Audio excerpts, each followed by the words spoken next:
It's the coveted PGF bucket. It's an unmatched experience with a history that fills lives and hearts with memories. The 18U PGF title game is now. The Bulls do it. They come back to California and return to the South as PGF 18U Premier Division national champs. On a beautiful day in Southern California, we are thrilled that you are with us. Many have tried, but few have taken it this far. An event like this, an event that touches a young amateur's life in the sport of softball, and it culminates to end the summer, to end the journey for these athletes, for many their final travel ball game ever before going off to college softball. The PGF 18U Premier Division National Championship game and 2 elite programs.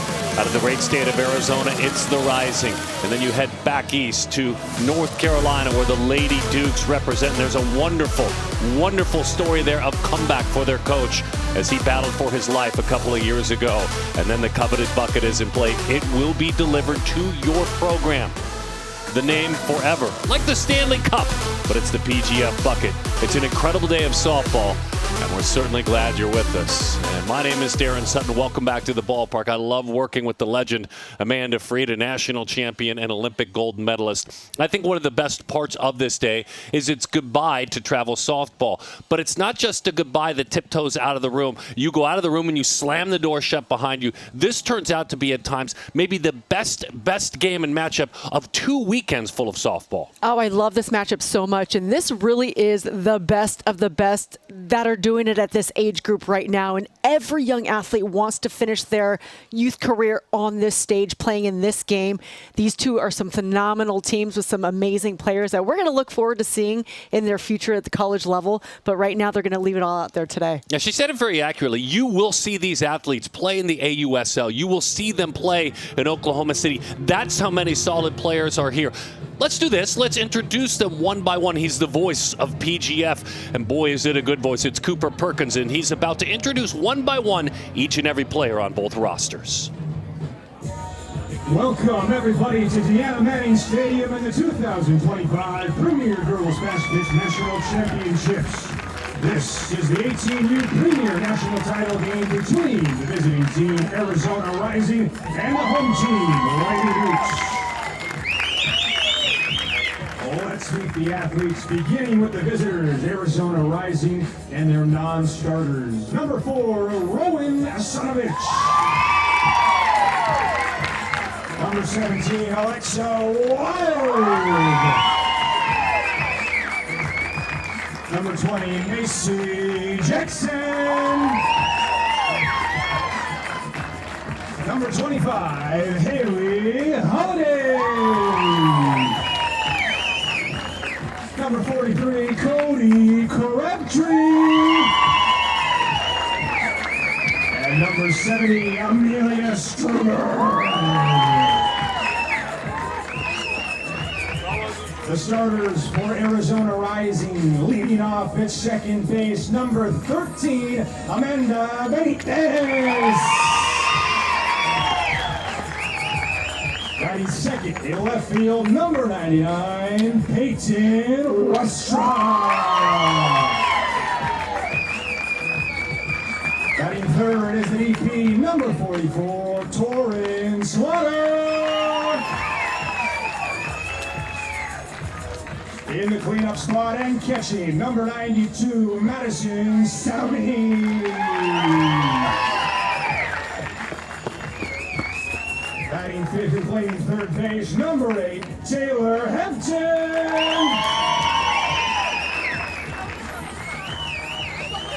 Batting sixth in center field, number 10, Emma Ford.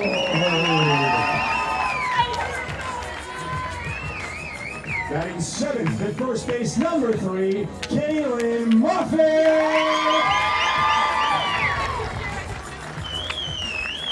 Batting eighth at shortstop, number 27, Peyton Valentine.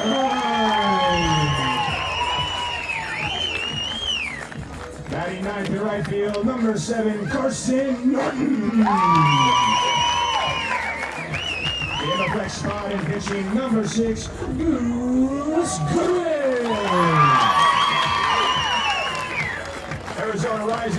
coached by assistants Matt Stiles and Brian Sanovich. Their head coach is Steve Appel.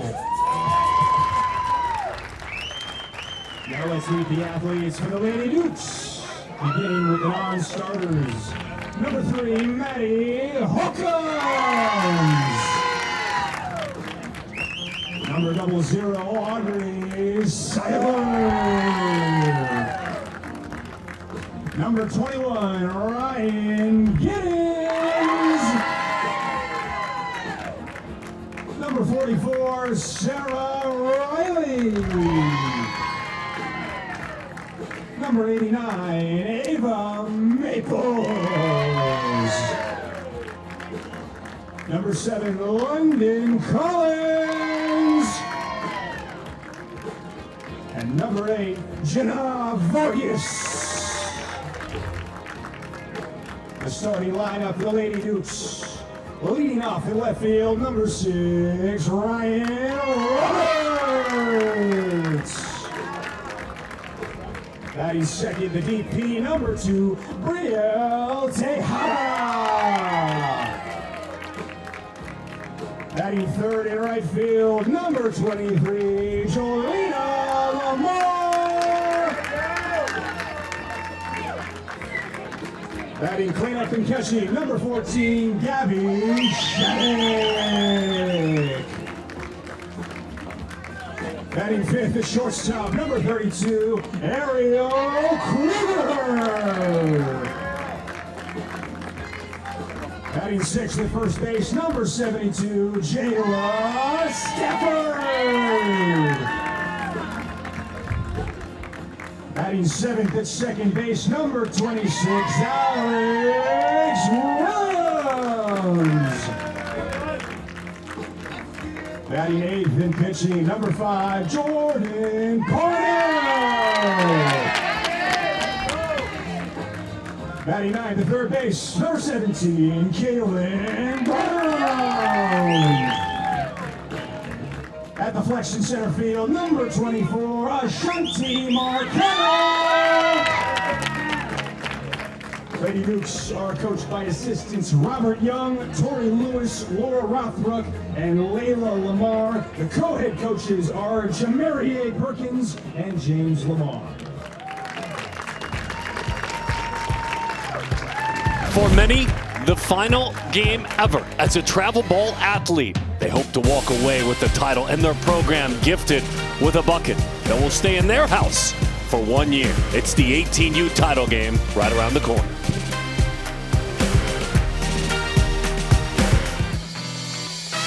You couldn't pick a better day in Southern California, Deanna Manning Stadium. As you fly in the air, the Seagull flies. It's about 10 minutes to the beach. It's a gorgeous beach day. The breeze, although the sun is strong, keeping it cool. And again, we're getting ready to go. Defensively working, it will be the Lady Dukes Lamar team. You'll meet them in just a moment. But the great group out of Arizona will be swinging the bats, and you'll meet Benitez and Westra, who's an All-American, by the way. You'll see her a little bit later on tonight. Torrin Slaughter, Madison Sauni, Taylor Hampton, Emma Ford, Kaylin Moffitt, Peyton Valentine, and Carson Norton is the right fielder. Now it's Jordan Parnell who takes the opportunity to go to work. There's a little bit of a repertoire. This is such a wonderful opportunity to pitch the final game of the year, maybe of your career at the travel ball level. Yeah, and this is a special athlete out there in the circle. She throws in the high 60s, which is tremendous at this age. Not only that, though, she's got a great changeup, so I'm looking forward to watching her complement that speed with the off speed and then heads up for that nasty curveball. That's what her coach calls it. So she's got a lot of movement on that pitch. And to keep an eye on this athlete, keep an eye on her now and in her future. On her way to Duke, which makes sense. We'll explain why. Let's take a look at the defense with Roberts, Marcano, Lamar, UCLA commit in right field. Brown, Kruger, Williams, Stafford, infield. Shattuck works behind the plate with Jordan Parnell. Parnell's out of Hope Mills, North Carolina, Southview High School graduate. Her goal for the next 12 months, focus on her grades. Going into her senior year, this talented pitcher. And finish in style, the Duke commit. Boy, that's just a gorgeous shot. That's a live shot, by the way.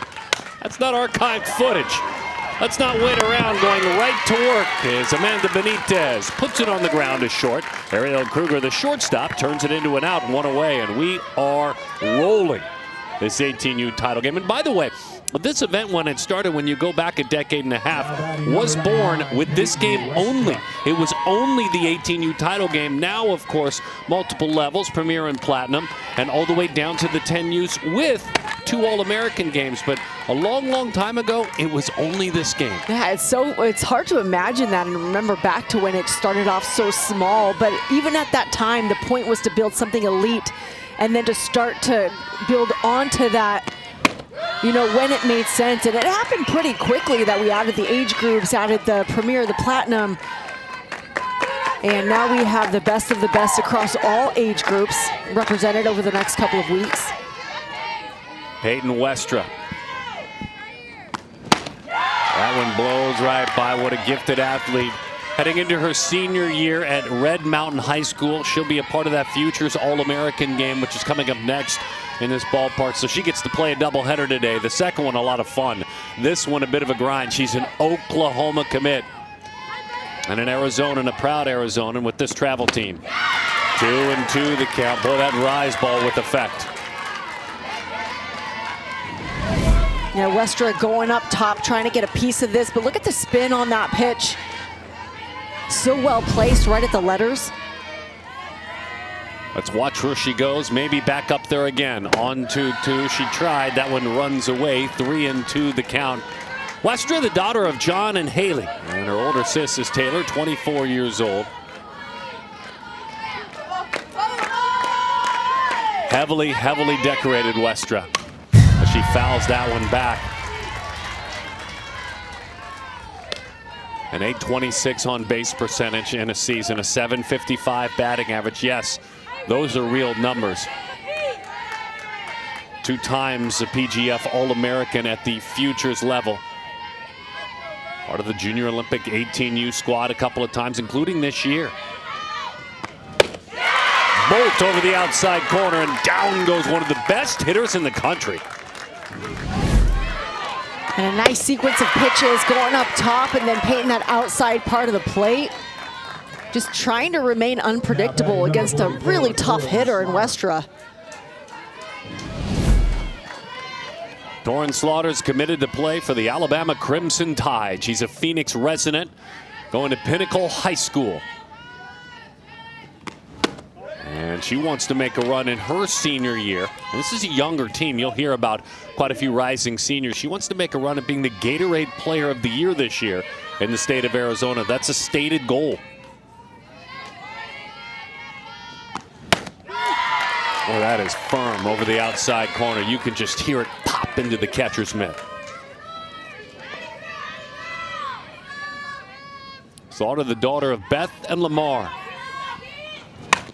Ready for a changeup, a little bit out front. Yeah, there's that changeup that coach was talking so much about when he told us a little bit about Parnell. A nice rise ball. You've seen her paint that outside part of the plate. She's got a wicked curveball also. But then that changeup, that could really impact this ball game. You talk about an athlete and her self-talk. Torrin Slaughter said it's improved a lot. She used to say, and I quote, "I failed." Now I say, what is this trying to teach me? Or what can I take away from this instead of, "I failed"? Self-talk is pretty impactful for an elite athlete as she takes outside 3-2. I'm sure you went through those evolutions as well. Oh, we've talked so much about it and talked to so many elite athletes about their journey and that growth in the mental game. And about that 15, 16, I mean, you're working on it your entire career. Popped up, back behind third, hugs the line. That's a fair ball. Beautiful contact with a positive result for Torrin Slaughter. A 2-out base hit.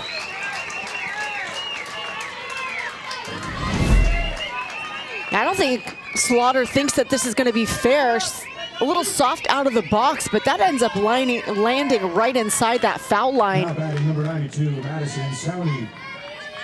Hey, he'll take a base hit. Madison Sauni, Hawaiian. The Hawaii line drive out to the outstretched glove of Alex Williams. Nearly took that glove off her hand. Madison was ready, but so was Jordan Parnell.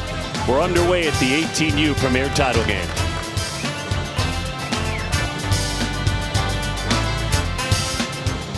Rolling out of the gates, scoreless first top half of the frame. The Lady Dukes allow us to introduce them to you.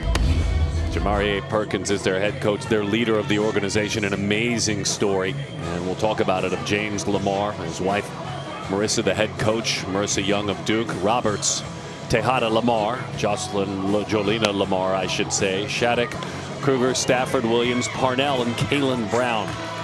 Jolina Lamar committed to play at UCLA. Three-time Arizona State champion. Meet Goose Goodwin as she takes this responsibility and goes to work in the circle. Yeah, and scouting report on Goose is that filthy off-speed pitch. She's going to be tough against these left-handed hitters. And a lefty with a lightning bolt arm fires it with a swing and a miss. Ryan Roberts, the left fielder. Goose Goodwin makes her home in Fountain Hills, Arizona, goes to Desert Mountain High School. That's where she attended high school. She's heading into her senior year, and again, here's another one, wants to plant the flag. I'd like to be Gatorade Player of the Year. Northwestern, her choice, going on 4 visits. All 4 were incredible experiences. Roberts, you can see the logo on that helmet. The NC State commit fouls it back to the screen.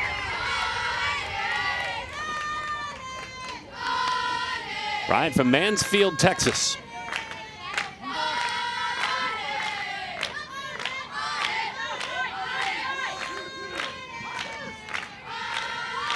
Started going to visit college campuses for different reasons when she was very young. She swings right through that one. Started for her at 8 years old, going to see NC State for different reasons. That's where she's committed. This time, though, she goes down on strikes. Yeah, and a good sequence of pitches, painting that outside corner with some curveballs to get Roberts swinging for the first strikeout of the game. You can tell that Goodwin really has that corner dialed in. The Georgia Bulldogs have earned the commitment of Brielle Tejada from Alexandria, Louisiana. Alexandria Senior High School.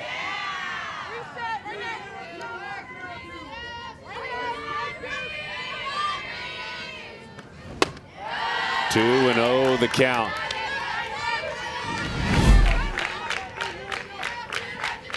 Like a little bit of that bend in the elbow, but she just gets underneath it and generates so much spin. You can see it from here. Goose paints the outside corner. 2 and 1 the count. Tejada, Reginald, Natasha, her parents. Academics, awesome softball program. Feeling at home in Athens. The first 10 minutes of my visit and my conversation, I was in with the University of Georgia, says this hitter. And she fouls it off. 2 and 2 the count. They're representing right there. Yeah, how about that? No pressure. Future coach sitting right there behind home plate.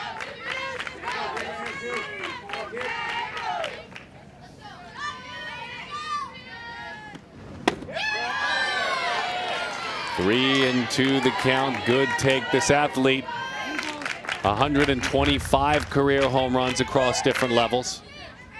Teaching is her plan. All-state performer last couple of years. Well, that squared her up, got her in the elbow. Ouch.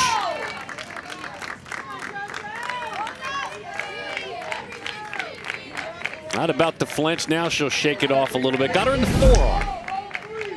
Now it's a tough take right there. Just handles it. Inside pitch, and that's tough coming out of that left-handed arm, crossing the plate sharply. But they'll take a base runner. The Lamar family, by the way, makes their home in Cary, North Carolina. This is Jolina Lamar, who pops it up to right field, the UCLA commit. And the Panther Creek High School alum. That's a tough out to get in the big out for Goose Goodwin.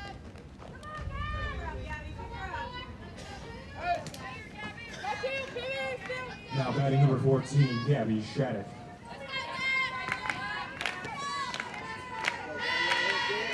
And Goose has the face protector, but also those glasses. A little bit of a poker face out there.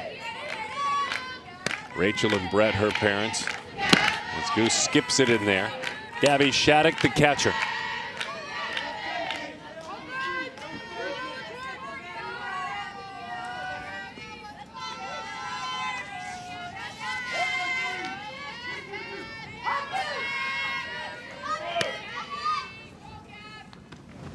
That one sails high.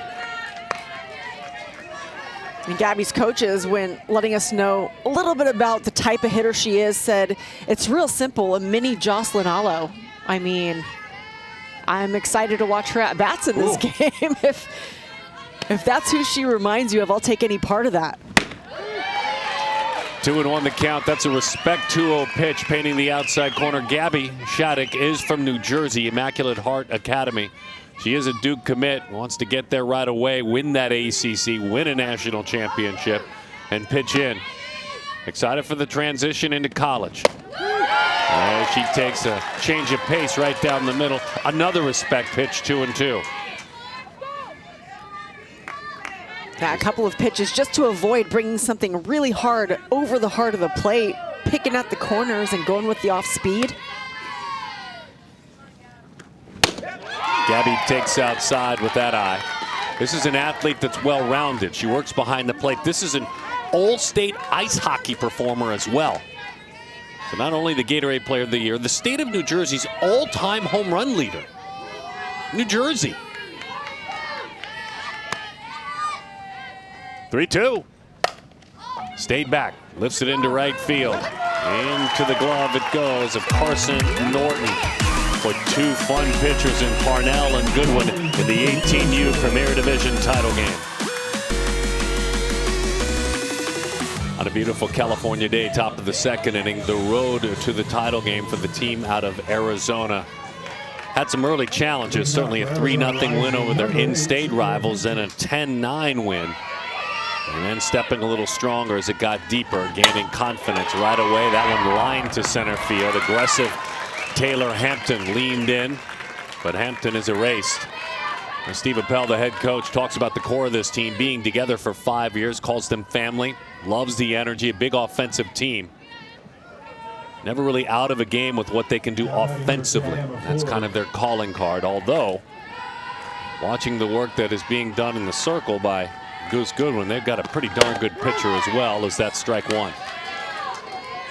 Yeah, I agree. You got to love when you could hang your hat on offense and kind of let the game come to you, not press. And realize just how many innings, how many outs you have to work with. Emma Ford from College Station, Texas, goes to A&M Consolidated High School. Heather Slayton, her head coach there. She is a Clemson commit. Ford, Texas A&M, right? That part of the world. Tricia Ford, mom, head coach. You can tie it all together there. And a criminal justice major. Eddie Ford is her dad, E.J. Ford.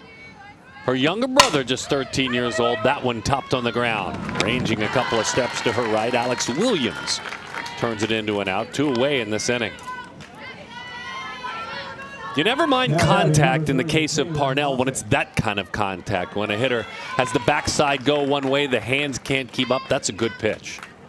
Oh, yeah, and then your defense working behind you well. Keep that ball on the ground. You have better opportunities to make those outs.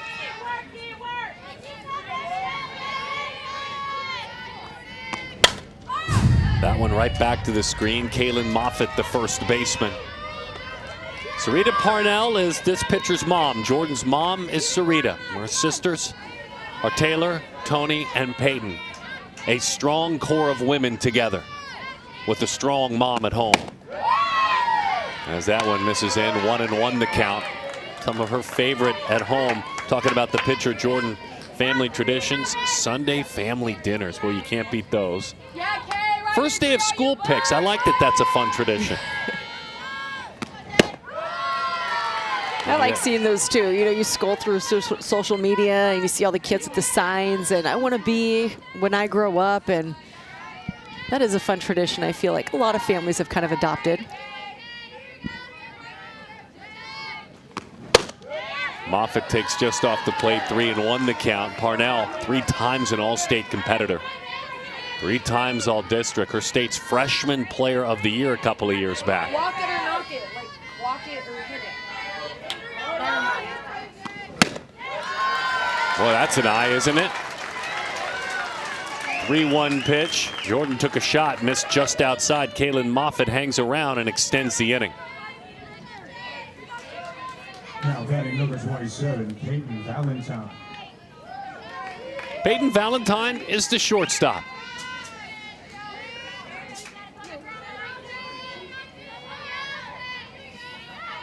Another one from College Station, Texas. Big, long swing, lifts it foul off to the right side. Another one that attends A&M Consolidated High School as well and is an Auburn commit. Shelly and Tina Valentine, her parents.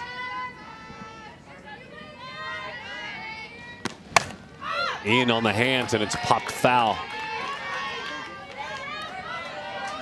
Brothers Chase, sisters Riley, they're 23 and 20.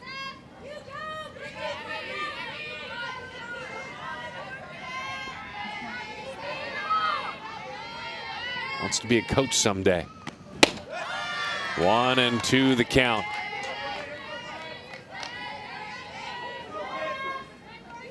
That's going to be the next fun step. And we're already seeing it as these athletes we talk about going on to college and then seeing them in the professional league.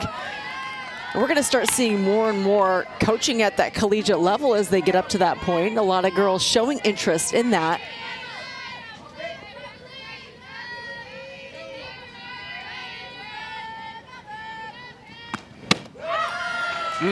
Just inside, 3-2 the count to Valentine.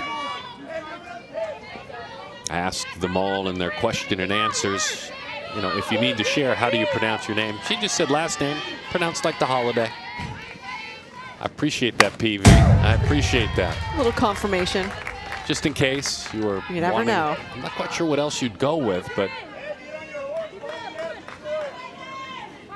she's a breather. You can see she really manages her breathing. That exhale coming the second time after she settles in. Big inhale a moment ago, and on 3-2. She claps her hands. She'll use that breath to generate movement to first base. Back-to-back 2-out walks. A dream, by the way, for the 7-8 hitters to put those kind of at-bats on a pitcher. That's a dream. Yeah, production out of the bottom part of the lineup is so key. We saw it in our last couple of games, the ability to get on base, move runners around, turn it over to the top of your lineup.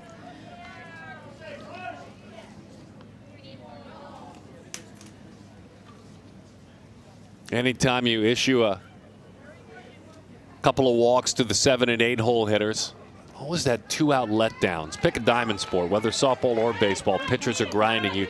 At times can exhale when you get that second out. Want to make sure you lock it back in, and that's exactly what Parnell hopes to do. This time it's against Carson Norton. Norton makes her home in Gilbert, Arizona, goes to Highland High School, North Carolina State commit. Heading into her senior year, has made that college commitment though. 1-0 the count. Shauna Norton, Justin Jones, her parents.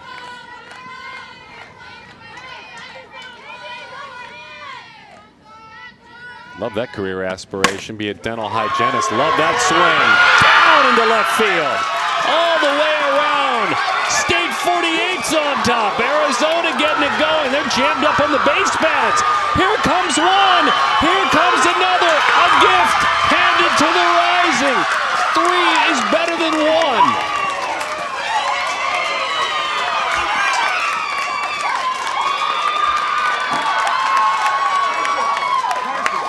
That's a great approach as a hitter. Then things went a little bit sideways. Yeah, a great at bat. Nice job dropping the base hit down the left field line. And I like the decision to cut the ball at third. You don't have an option. But the miscue base running really plays in favor for the Rising. You can see this ball cut off and then two runners caught at second base. And because of that overthrow, it's almost like there was a miscommunication on the backup as well. So Valentine and Norton round the bases together. And Rising puts 3 runs up on the board. Little League home run, not the kind of home run you want to give up. It's got to be an empty feeling when you are sliding into second and you bang into your teammate, only to find out that you've been given a continue on and pass go and keep going. I mean, just you have to be thinking, I'm a dead duck. I'm in huge trouble. All right, what a great piece of hitting. Wait, why is my teammate here kneeing me in the helmet? That's a good thing she wasn't more shooken up. She was able to get up and go, but definitely assuming that her teammate is going to take third, but Valentine goes back to second, as she should. That ball was cut off at third, but it works out for Rising. On the ground, bobbled, recovered. There was no play. Let's be clear. Kaylin Brown, who had that throwing miscue a moment ago, even though she didn't glove it, that was a beautiful approach, and Benitez is on. Now batting number 99, Peyton Westra. There's not a whole lot you can do with that. It was just perfectly placed, and if you don't go for that ball, if you don't cut that off, that's an easy base hit. Would have been a base hit anyhow. In and out of the catcher's mitt, Peyton Westra, the hitter. Benitez, good speed, moves up really easily. I mean, Norton's approach is great here. That's how you teach it. And she's just hitting to contact. And here's a good view at that open space, and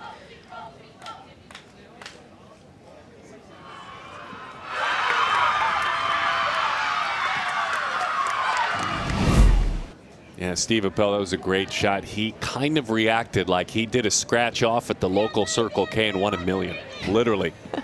I can't believe I was that deep, and then all of a sudden I was that joyful all at once.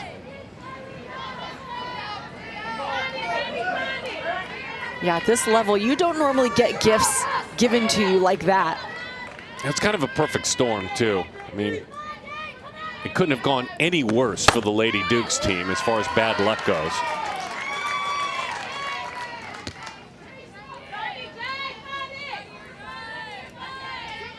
There's one thing you have to think about, just to remind everyone and all you young pitchers out there. That's why nobody likes walks. The hitting team, the offensive team, loves them. That's why it's frustrating for a pitcher, for the defense, because both of those walks with 2 outs, and we mentioned it, that's your 7 and 8 hitter earning those walks. Yeah, no, I agree. It played a huge role in this inning. Anytime you give up those walks, they generally come back to bite you. And this game will have several more plays after that can change the tides in this game. But right now, that really feels like, you know, that it was a big miss for the Dukes, unfortunately. All of it with 2 outs. For the Duke commit, Jordan Parnell, the bounce back will be easy. Playing at this high level with her kind of stuff. She dots the outside corner and the comeback is on. But her team defensively, and a couple of walks she'll tell you as well, on a silver platter, handing AZ Rising a couple of runs. They lead it 3-0.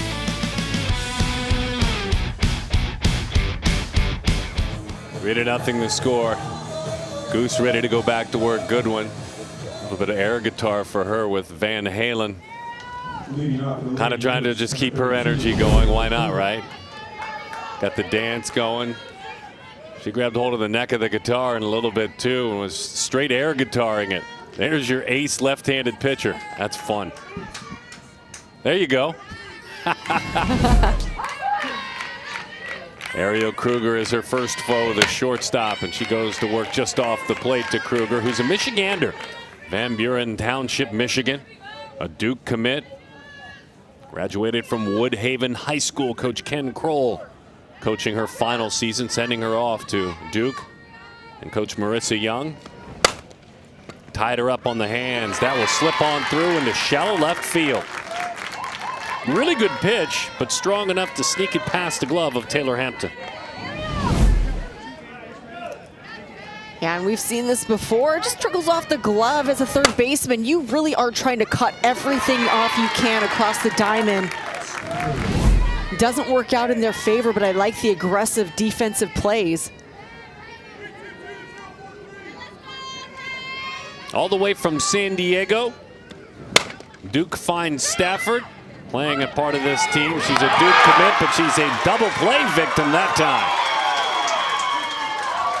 Stafford, the Duke commit from the Bishop School in the San Diego area, had a pitch down off the end of her bat that she couldn't do much with.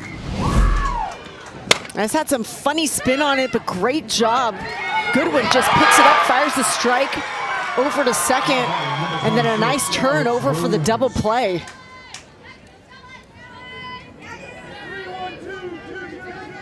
Great smile.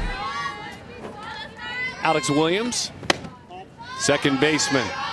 A1, her nickname, from Ellenwood, Georgia. Headed to go play at South Carolina. Stockbridge High School, where she did her developing. 1-1 the count. The daughter of Kareem and Charity Williams. And her younger brother Kai is 12.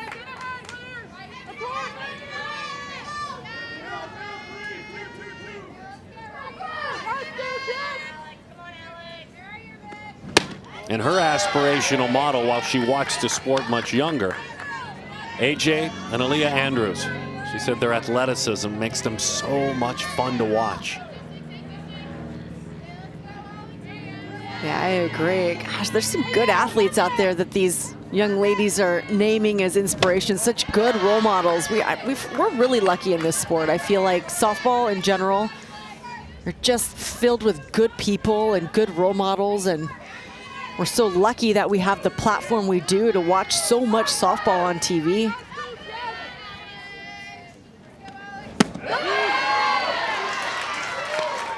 Pitcher's pitch that time, 3-2 the count.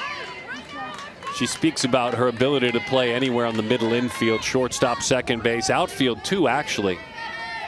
Really good range for Williams, proud of how that's grown, and gap-to-gap power. Let's see if it's in play.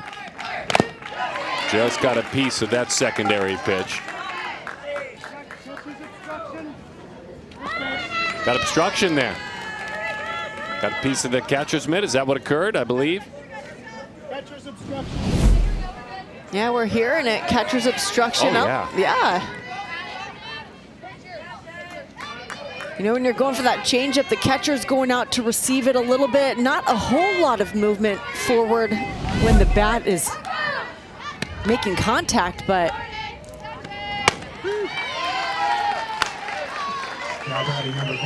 Parnell working in the circle, now working in the batter's box from Hope Mills, North Carolina. 552-144. This 2026 looking to help herself down 3-0.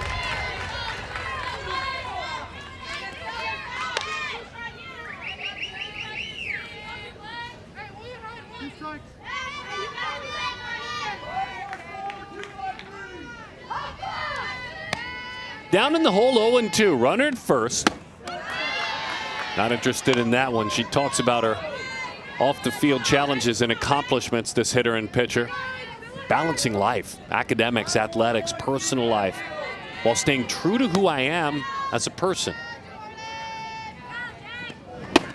She says, I talk about, you know, in doing so, that means strong grades. I have to be a role model. You spoke about that for younger teammates.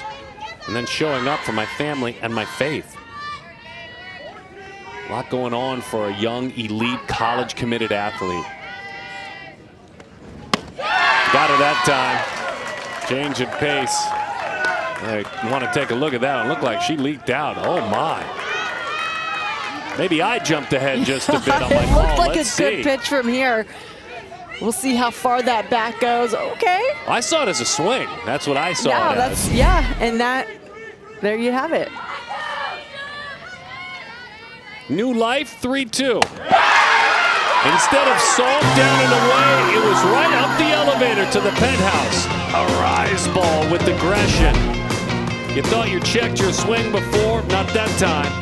And a great reaction from Goose. Van Halen would be proud.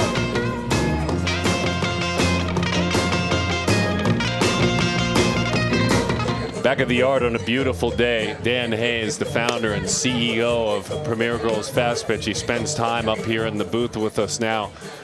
We were talking about, it's kind of funny, Amanda and I on the air, about the beginnings going back, a decade and a half when it just started with this 118U game. You remember that way back when, just that 118U game? Yeah, 2010 was our first nationals. Gary Henning and a group of us started PGF, and we had an 18 and under division and a 16 and under division. I think there was a total of maybe 100 teams. We're playing. That's off the wall. It stayed in the yard. We have a rule, Dan, by the way. If it's not a homer, you can keep going. Okay. All right. Yeah, we had about 100 teams and 2 age groups, and now we have 620 teams and 9 age groups. So we've come quite a ways in the last 15 years. So in that very first year, 2010, what are some of the things that worked well then that still apply now? The key was that we listened to our coaches. There was a lot of changes that were being asked by the former sanctioning body that we were playing under, and everybody just felt like they weren't being listened to back then. And we started PGF, and we've been very conscious about if there needs to be changes, recommendations, and we're getting these recommendations from our clientele, basically our coaches and our players. We listen. We sit down and talk about it, and if we agree, pulling closer. Yep. With another beautiful swing of the bat and adding on in that one. Continue your thoughts, though. This Arizona team is loaded, by the way. They've had a great tournament. It doesn't surprise me they're putting these runs on the board. So anyway, that's about it. By the way, with that base hit. So you listen to your coaches. You probably learned from a lot. You coach yourself, obviously, going through the same time. When was the decision made, you know what, it makes sense to start adding on age groups? And why? Why did you make that decision? That was more of a demand issue. We just had more and more people wanting to be part of us. And once we were successful at the 18s and 16s, the next year we added the 14s. The following year we added the 12s. I think it was about 7 years into it, we added the 10 and under age groups. And they'll all be in next week. The 18s and 16s go home here today. And tomorrow another 320 teams come in with the 14 and under division, the 12 and under, and the 10 and under division. And as you know, in years past, that 10 and under division sometimes has given us the most exciting game out of all the ages that we have. So I know you like the 10 and under division. I love the 10 and under division, but you take a lot of feedback from the coaches and you evolve with the game, but also you're thinking forward and thinking ahead with like, what next? What else can we provide these families, this community, in terms of like the next big event? And then here comes the All-American game where we bring in just the best athletes from across the country, spoil them, the sponsors. I mean, it's just such a huge event. Talk about the evolution and the thought behind that, and just what a great event that is. I got to tell you, in conjunction with that, ESPN has been a great partner. Gary Henning, in the early days, had said it's really important to have this on ESPN and on TV, and we continued with them all through this time. And then when we started the All-American program about 7 or 8 years ago, the broadcast on that channel has been phenomenal for us, and we've really been able to promote these kids, and we really treat them well. I mean, the seniors, they're given a beautiful yacht ride in Newport Beach, and their families, and we feed them lunch, and it's just a day of just honoring them, and they have a great time. Most of those seniors that you're going to see in that All-American game here in a few hours will all be playing in probably the College World Series next year on top-ranked programs. Tonight, by the way, you can catch it, the main game, if you will, 10 o'clock Eastern, 7 o'clock Pacific on ESPNU. You can stream it, of course, on ESPN+. Behind the curtains just a little bit, what's the process of selecting that team? Because I know you guys put in hours upon hours upon hours. You know, Brett Denio and a couple other PGF employees pretty much heads that up, and then we send out, I believe, a bunch of ballots and a bunch of watch lists. Yeah. And in the end, there's about 12 to 15 coaches that are part of the decision making. And we make sure there isn't any games being played around the country with that nomination list. And if we feel somebody's being missed that really should be on there, we make sure that kid gets on there anyway. But for the most part, it's a decision made by most of the coaches in our program. This AZ Rising team was really having an inning with the boss of the event up here talking about this event. All the way around, that's Emma Ford. They have not retired a single batter. Emma Ford, 3 runs. They're swinging it, Dan. You said what a deep and talented team this is. Well, a couple runners on base, first and second. It's a nice line drive right past center field, all the way to the fence. That'll score a couple of runs. And a triple for Emma Ford.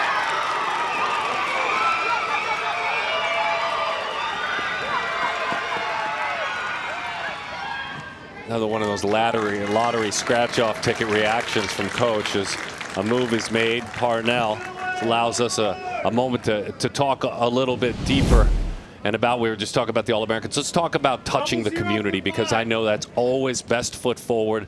John Wayne's family, of course, the foundation and the efforts in fighting cancer. That's been a big part of all the teams that come to PGF. Yeah, you know, I used to watch the Western Channel a lot back in 10 years ago, you know, and I'd see John Wayne Cancer Foundation being advertised, and you know, I gave them a call one day, and they go, who are you? And I said, well, we're running some tournament. This was even before PGF, one of our DBAs, Surf City attorneys, and we'd like to donate some money to you. So well, we write them a check for $25,000, and we send it to them after the tournament. All the teams chipped in, and that started a partnership with the Wayne family. All of a sudden, I met Patrick Wayne and Ethan Wayne and Anita and Marissa, and they're phenomenal people. We forged great friendships with them over the years, and they're carrying on their dad and grandfather's requests when he died to really try to find a cure for cancer. And we've donated well over $1 million in the last 10 years to the foundation, and it all goes specifically towards breast cancer research. So we hope we're still continuing to try to do our part. And at this Nationals every year, we give them between $65,000 and $75,000 that's been raised by the teams, and also contributions from PGF corporate. And so we're very fortunate to be able to work with them. So we gather here, by the way, and we'll let you go after these couple of questions. We gather with your leadership, your team's leadership. We celebrate all the work of everyone. And I know you're not going to like this, especially on national TV, but we celebrate you. You've had a heck of a year. Now, of course, PGF, that's a given. We're just used to the best of the best. But the Orange County Coaches Hall of Fame, and oh, by the way, a CIF championship as a coach. Amanda's on your staff, Marina High School. Those are hard to come by. You know that because you've chased them. Yeah. Talk to me about how much you enjoyed your team this year winning that title. You know, it's all about chemistry and heart, and you know, some years you don't have that, other years you do. This year, I think Amanda will agree, we just had a phenomenal group of kids. Our number one pitcher is Mia Valbuena, who plays in the Athletic Mercado program, and she's a Michigan commit. You know, so we have, and her sister is going to Chattanooga, Tennessee, Avi, and our catcher is going to Maryland. They're all juniors. That's Gabby DiBenedetto. So we're very fortunate. We were able to get that championship this year, and you know, I got close 10 years ago and lost it in the last inning, and yeah. So it was great to finally get one after a 20-year career. So it was very rewarding, and you're right. In the last month and a half, we've had a great high school season. So. It's hard for me to believe that was your first CIF championship, but I've been coaching with you for so long, and you know, have seen you at Canyon High School, and I mean, your teams always do so well, but that just goes to show how tough those championships are. Very tough. And we were there once before in 2011 and lost it in the bottom of the 7th, and in the semifinals 5 or 6 times, you know. So we were always knocking on the door, but it was great to finally get one. So. Yeah, and incredible. And we talked about it earlier. You feel like, you know, you're better at this job because you get to escape at that job, right, and maybe a better leader and a founder and a CEO because you still do that job of coaching. Absolutely. And I've got 11 grandkids, believe it or not, and 5 girls that are playing junior miss softball and 4 grandsons that are playing Little League baseball and high school ball. So I'm very involved in youth sports, and most likely when I retire from high school ball, I'll probably coach my grandkids for a little while. So that's amazing. Hey, listen, thanks for coming up here. Thanks for having us back.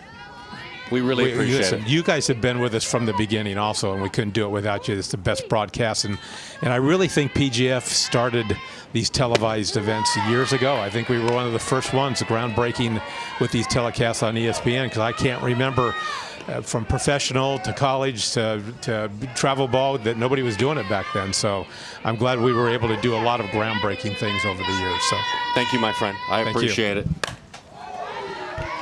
Good stuff, Dan Hay, founder and CEO. A big offensive inning. Plenty of time to catch up on the state of the state, if you will. And it's always, especially for our television audience that may just catch this one game, we feel it's important to introduce PGF to you now freed as to what was going on while we were having that conversation. Just a whole bunch of offense and more, and with a little bit of help, too.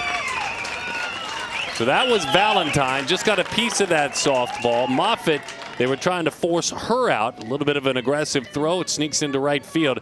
Just an Arizona kind of day. The Rising really rolling up 7-0. Yeah, Rising has been putting good barrel on the ball, but then also the aggressive base running and just putting constant pressure on the Lady Dukes and inducing errors. It's how they've been able to plate 4 runs in this inning.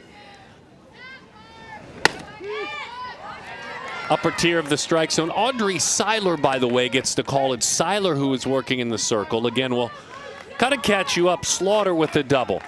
Sauni with a single and an RBI. Hampton with a single. Ford with a 2 RBI triple. Kaylin Moffitt with a single and a run driven in. A miscue here puts Valentine on what could have been and should have been a fielder's choice out. But nobody out here in this inning. The AZ Rising team, Benitez and Westra and Slaughter. Sauni, Hampton, Ford, Moffitt, Valentine, all pitching in as that one's popped up behind home plate, running out of room.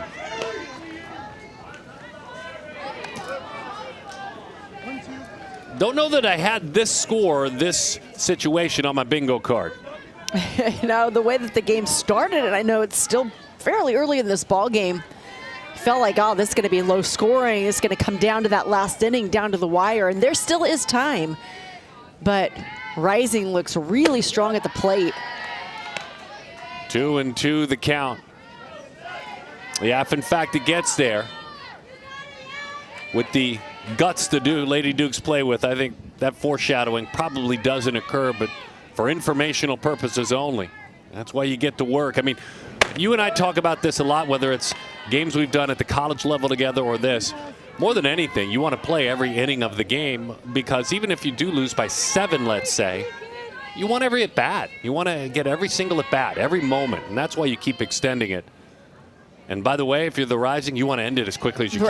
Right. So that's the key, because you know, and Rising knows that the Lady Dukes can just as easily have a big run inning like this. I mean, Rising has put up a 3 spot in the second inning and then a 4 spot here, but you know, the Dukes could easily turn it back around. So it's about getting out of this inning, and if you're Rising, you want to put on as much pressure and as many runs as possible. Carson Norton trying to do just that. 3-2 the count, nobody out. Audrey Seiler zips it high and inside, and that's ball 4.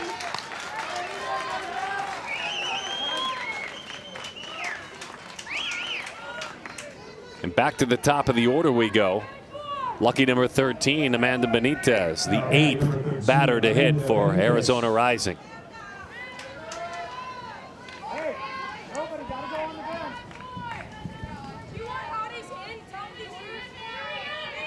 Benitez, Hamilton High School, Chandler, Arizona. Hanging out ground level down below there.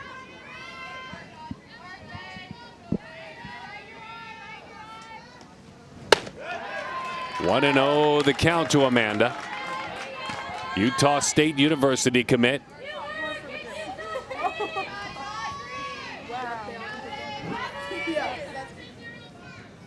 Heading into her senior year in high school, wants to continue with all A's in the classroom this upcoming year as she takes high, 2-0 the count.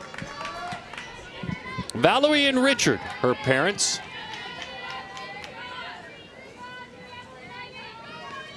Hoping to study nutrition, maybe exercise science.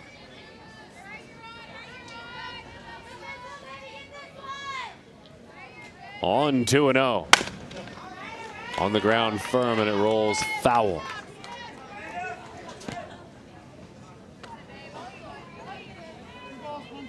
We've seen Seiler really work to find the zone. She's got a really nice rise ball and a very good changeup, so haven't had a chance to see a ton of that. Rise ball going a little bit out of the zone, but this rising team is showing a lot of patience at the plate as well. A 2-1. High pop. Couple of rows back. And so we do it one more time. I asked Amanda, what gives you joy? She said, going to church, being with my family, my dogs, Duke and Sparky, eating, shopping, spending time with my friends, music, and murder mystery books. Not Dateline, the books. Good take on a pitch that nearly grabbed the inside corner.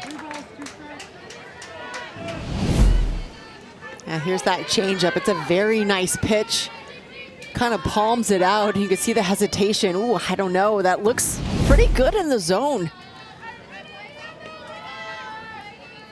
3-2 with the bases loaded. That's high. That's another run. 8-0. AZ rising. And that's an RBI. Second time on base for Amanda. And now the 9th member of the Arizona Rising team to hit. One of the most dangerous in the whole group, Peyton Westrup, bases full.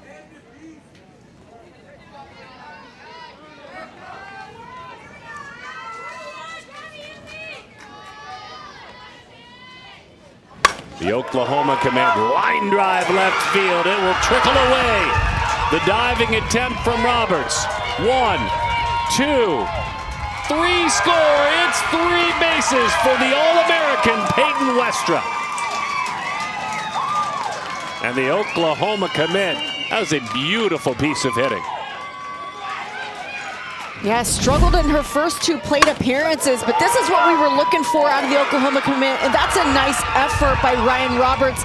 Unfortunately, when you do dive down the line, unless you make that grab, which would have been a phenomenal play, that ball gets by you all the way to the corner. And Westra's got a lot of speed. She clears the bases and stands herself up on 3.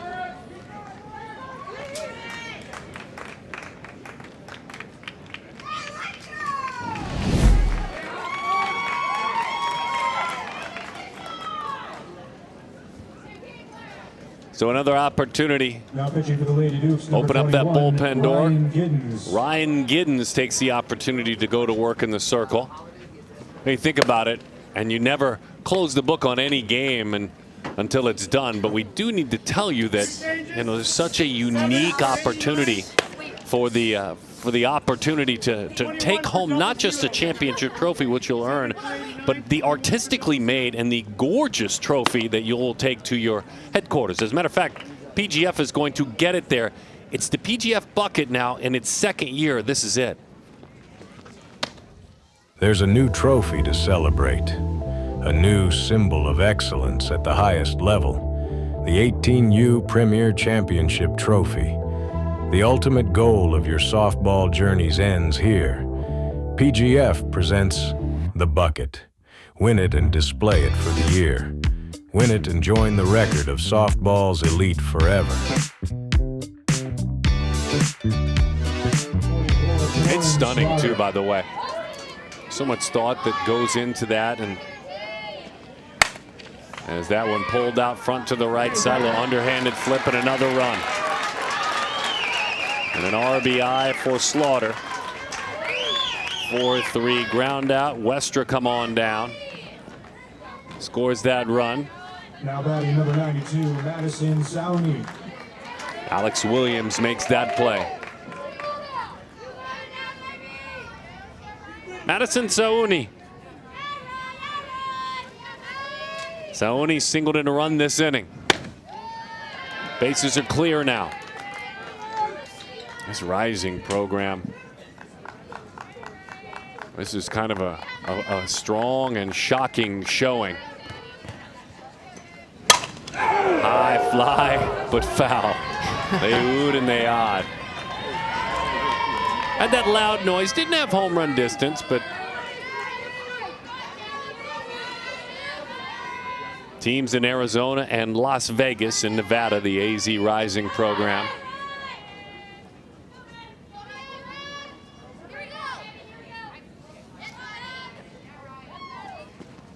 On 1-1, tries to keep those hands and rip them in one more time.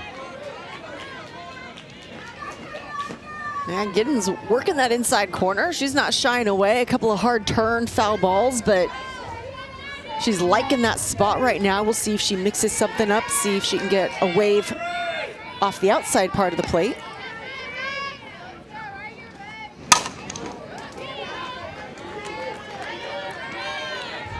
A pull-focused approach for Sauni at this point.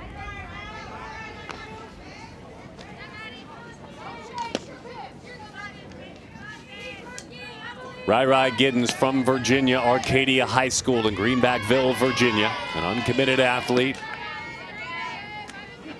Really solid student in the classroom. That's pop foul off to the right side. This is a 2028 getting a baptism by fire in the circle. What a wonderful opportunity. Giddens as she pitches, the daughter of Kamisha Spence and Samuel Giddens, her parents. Rachel Garcia, her hero, watching all of her work. Base hit left field. Well, she dropped the hands on that one, didn't she? Yeah, after watching those first couple of swings, turning foul, going with foul, and then you just had a feeling she was waiting for something Sauni to get squared up on. But look at the location of that pitch. Down at her shins, drops the barrel and golfs it into left field. Now running the first, number 7, Carson Norton. Haley Holiday, they were calling for her to hop on out. Now batting Taylor Hampton, number 8.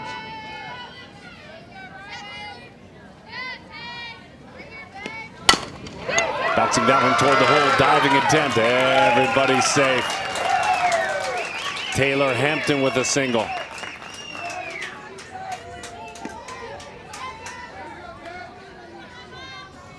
Couple of runners on. This massive inning continues. 11 base runners. 10 of them reaching safely. 1 of them with a miscue.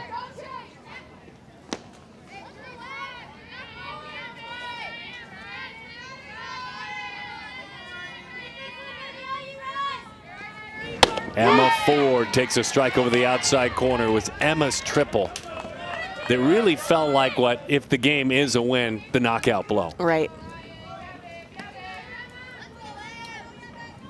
Well, she loads into those legs and that back leg. Giddens takes a moment. 1-1 the count.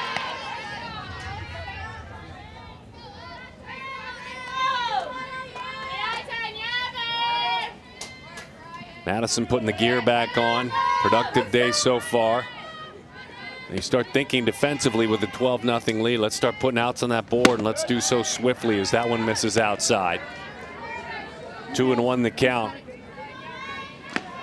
You know, in a pitcher, certainly you have a really good athlete in Giddens, but one of the reasons she's a talented multi-sport athlete. All-district basketball performer, too.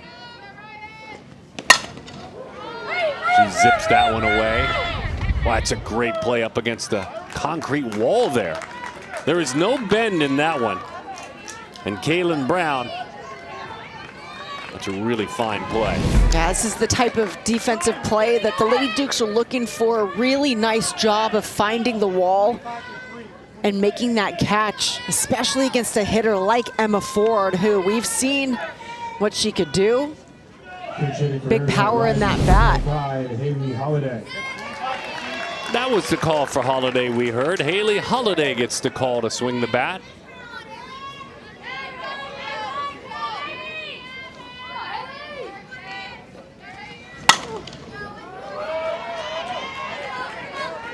Holiday, Scottsdale, Arizona, Saguaro High School. Utah State University commit. We'll have a conversation with Steve Appel.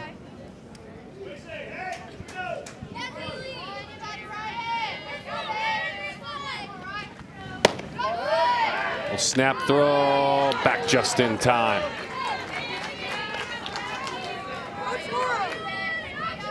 Very close. Now you can sense Lady Dukes are doing whatever they can just to get out of this inning. Let's see if we can catch them off guard on the bases.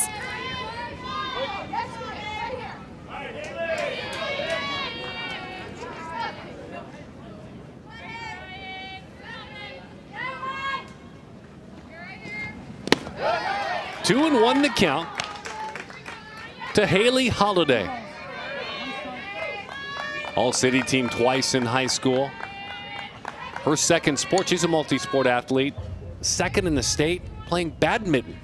Wow. I love hearing all these different sports, and especially across the country. You know, here in our little bubble in Southern California, we have very, I would say, popular sports that a lot of the young athletes gravitate towards, but the lacrosses, the wrestling, the badminton, that's all exciting. Well, she's a good catcher by trade. Really great pitch framer as she takes high, and she's got a good eye. So she gets the call, Holiday, to pinch hit. And makes Saguaro High School in Arizona proud by earning a walk. Now batting number 27, Peyton Valentine. Great story, Holiday battling back from a surgical repair on her foot, so had to have surgery there on the ball of her foot. Wants to study early education, become a kindergarten teacher one day down the road. For now, she's a base runner at first, and the bases are loaded. 1-0 the count. Peyton Valentine, she's been on twice, walked once, had a big walk that kind of helped to knock open those offensive opportunities in the second inning. She walked right behind Kaylin Moffitt. 1-1 the count on Valentine.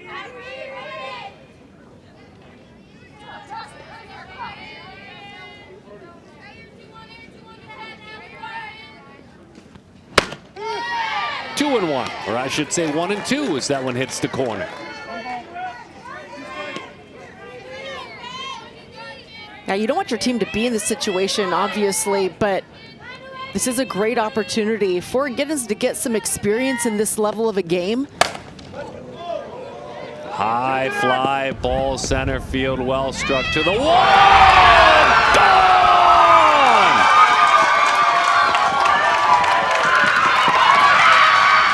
A grand slam!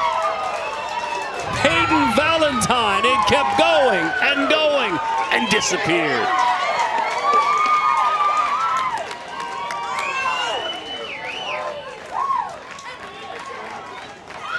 You're shocked, aren't you? I was not expecting that. You see that ball go up in the air, and it looks like a high fly ball, but then you see Mercado out in center field just drifting, and then she hits the wall, and that ball falls behind her, not expecting that to leave the ballpark.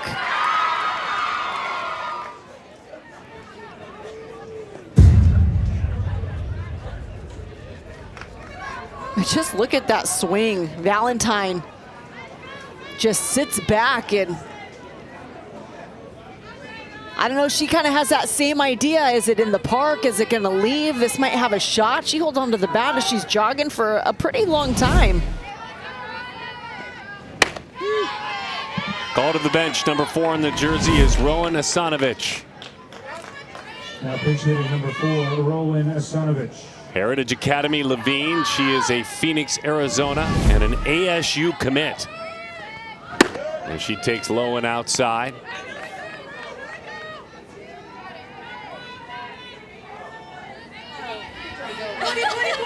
You talked to Asanovich. She says, hey, my recruiting process was nothing short of exciting. 3 visit. I loved ASU. Such a beautiful classic scoreboard here at Deanna Manning, as we've seen through the years, but it doesn't go to double digits. So that 9, obviously a lot more than that in a single inning. This is incredible.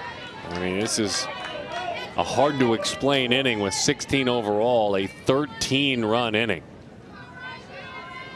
Yeah, I mean, there were a couple of miscues that opened the door, but also this Arizona Rising team has just been crushing the ball.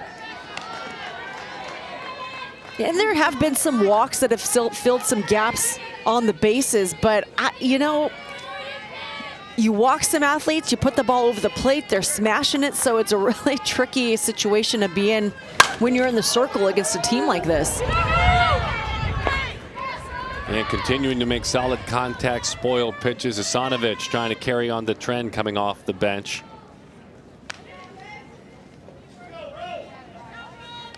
Rowan Asanovich, 2A Offensive Player of the Year for 2 consecutive seasons. Back-to-back state championships for Heritage Academy.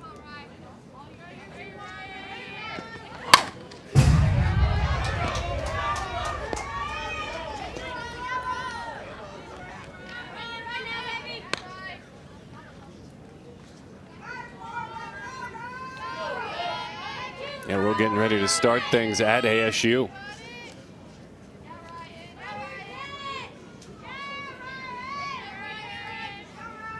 Which I feel like is a city on its own, as that one's over the outside corner. What an inning. That's strike 3. They finally get Rowan to end things, but not before. 13 runs are put on the scoreboard. There was a couple of triples. There was a whole bunch of singles, a few key walks, and a grand slam from Peyton Valentine.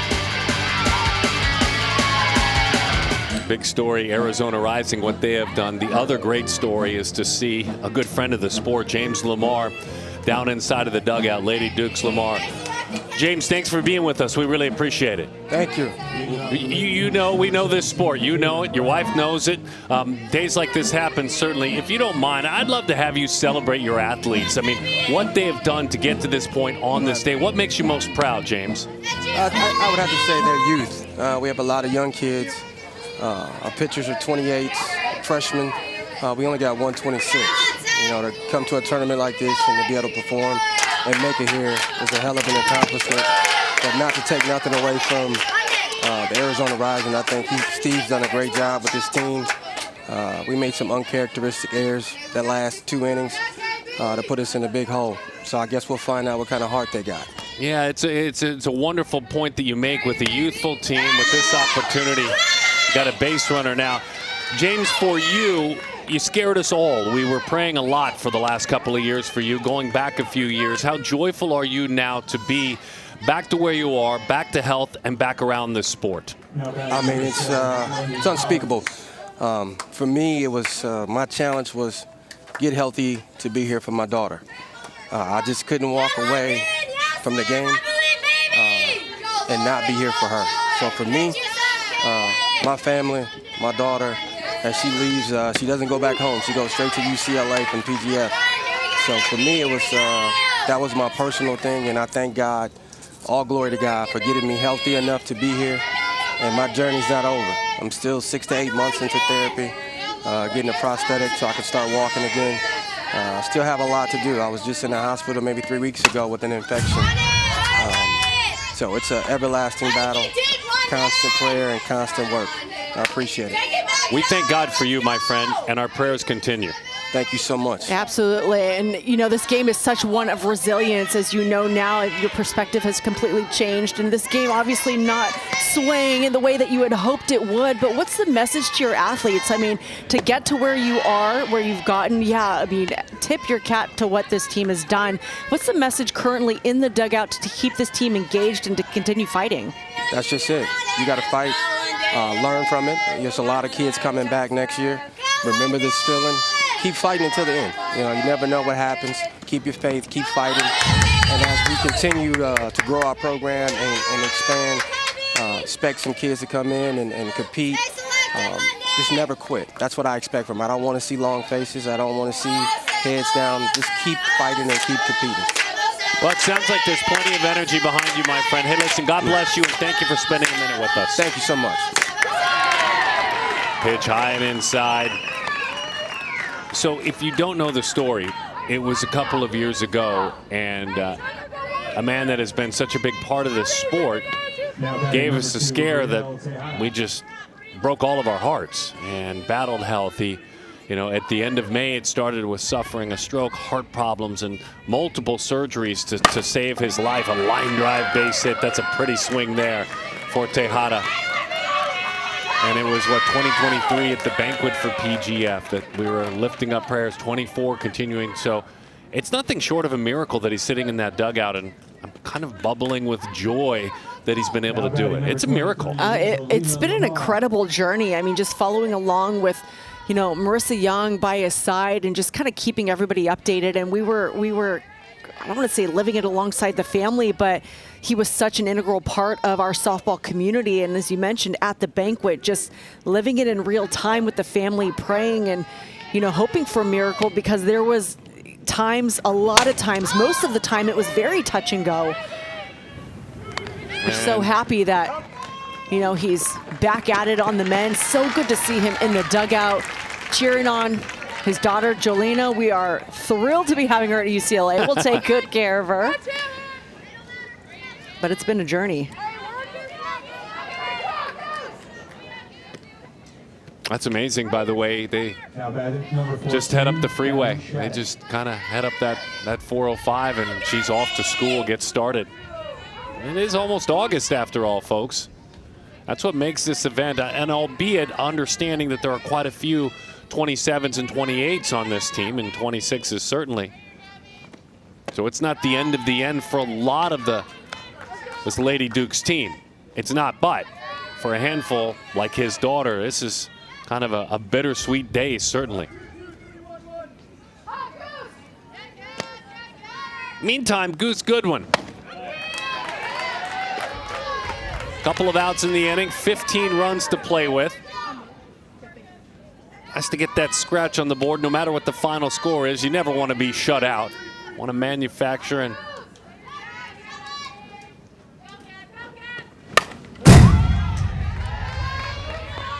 Gabby. Talk about the focus of Gabby Shattuck in his last inning. She had a pickoff play, a back pick, if you will, to first, and she's down a touchdown plus, a couple of touchdowns, and she's still wanting a review of a pickoff play. I love that heart. She didn't care what the score was.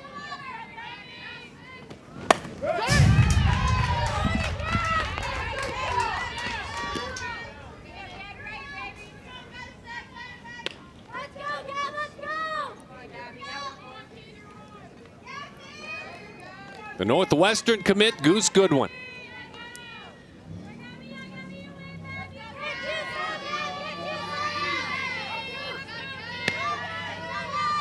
Two-time Gatorade Player of the Year in the state of Arizona. That's strike 3 over the outside corner. The Goose is loose. Get her a bunch of runs and just tell her, please, fly us to the finish line. We're right there with you.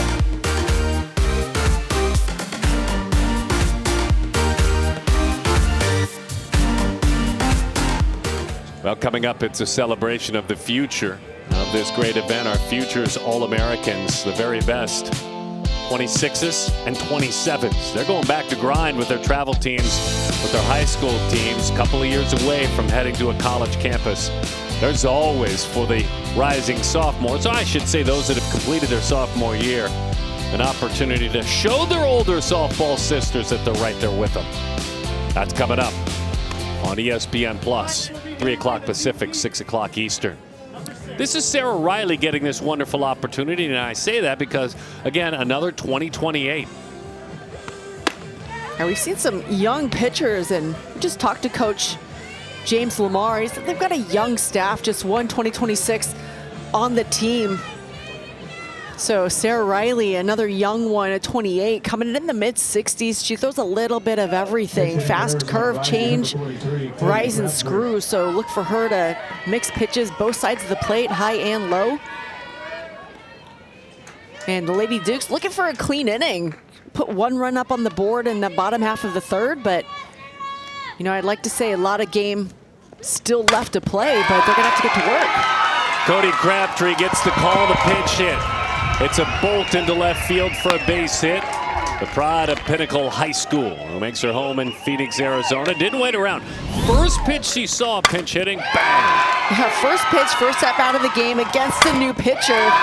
But look at how quiet her approach is. She really doesn't do much, just throws the barrel to the ball, gets herself a nice base hit.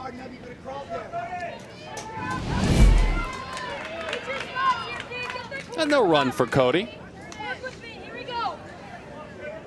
Benitez steps back into the game. What a great chance for Crabtree, and she cashes in. Benitez running at first, now batting number 99, Peyton Westra. And Peyton Westra, she tripled back in the third inning. That last inning where we saw 13 come around to score. Good for Cody Crabtree. I like that. Boise State University commit. Gonna head there after this, starting her freshman year. So Crabtree gets the call.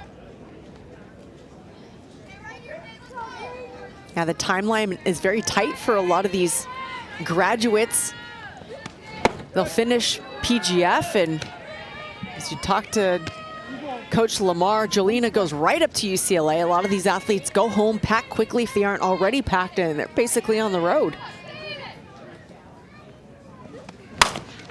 On the ground towards second. The out right in front of you is taken. And a nice job by Alex Williams fielding and going the short way to first. Runner moves to second in scoring position.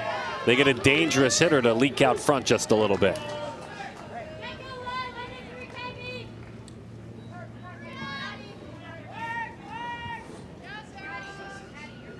Now batting number 6, Goose Goodwin.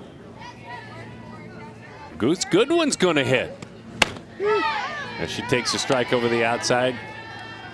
Taryn Slaughter, the DP, gives her at bat to the talented pitcher, Goose Goodwin, who does it all, by the way, for Desert Mountain High School in Arizona.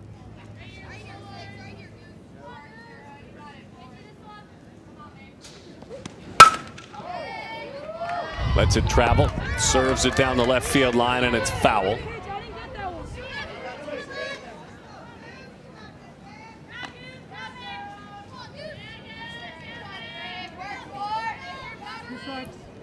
Next weekend, 10, 12, 14U, national title games, Premier Platinum Division.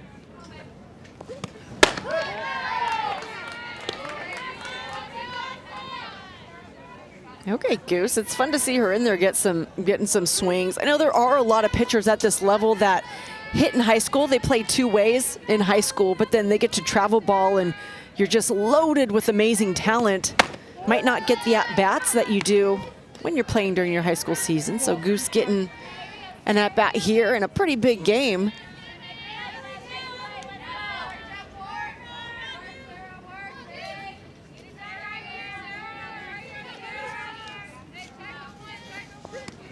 Riley knocks that one down and then throws it away.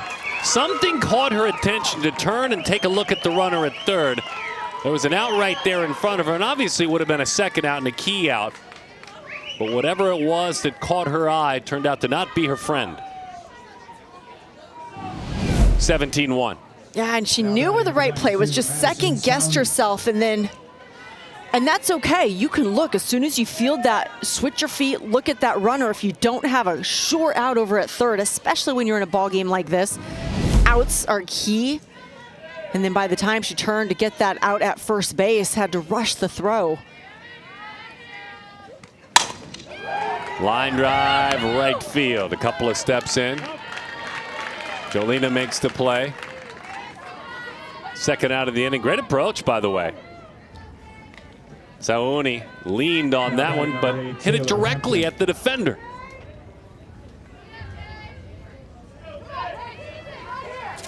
I think I need to hit it a little harder. That was great. I don't think so. That I was think you can hit it much harder.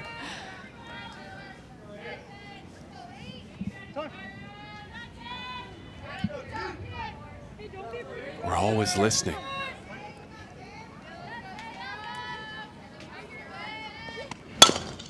Hampton, spinning ground ball, not an easy play, had some funk on a nice dig over there at first base. Scooped out, Stafford was Johnny on the spot. One more run on the board.